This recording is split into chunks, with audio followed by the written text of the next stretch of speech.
High বন্ধুরা, আজকে আমরা ছোট ডিম দিয়ে ছোট আলু রান্না করব। ছোটোখাটো একটা পিকনিক। প্রথমে আলু আর ডিম সিদ্ধ করে নিলাম, তারপর ছোট ছোট হাত দিয়ে আলু ডিম ছুলে নিলাম। এবার ডিমগুলো একটু কেটে কেটে নিচ্ছে যাতে ফটাস ফটাসকে ফুটে না যায়। এবার আমরা আলুগুলো চটকায় নেব। আলু চটকানো হয়ে আলুগুলো ভালো করে চটকায় নিতে হবে, একবারে ভর্তার মতন। এবার ডিমের পরে সামান্য হলুদ আর লবণ দিয়ে মাখায় নিচ্ছি। এবার ডিমগুলো ভেজে নিলাম। ডিম ভাজা হয়ে গেছে, এখন পেঁয়াজ কেটে নিলাম, একটু মশলা টশলা সব রেডি। এখন রান্না করব। খুব দ্রুত আমরা চুলায় তেল দিয়ে দিলাম, এখনও গরমই হয়নি কোথাও। চুলায় তেল গরম হয়ে গেছে, এবার পেঁয়াজ দিয়ে দিলাম।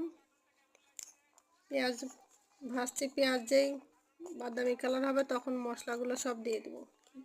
পেঁয়াজ বাটা, রসুন বাটা, আদা বাটা, তেজপাতা, মশলা সমস্ত কিছু দিয়ে এবার আলুগুলো একটু পানি দিয়ে মাখায় নেব।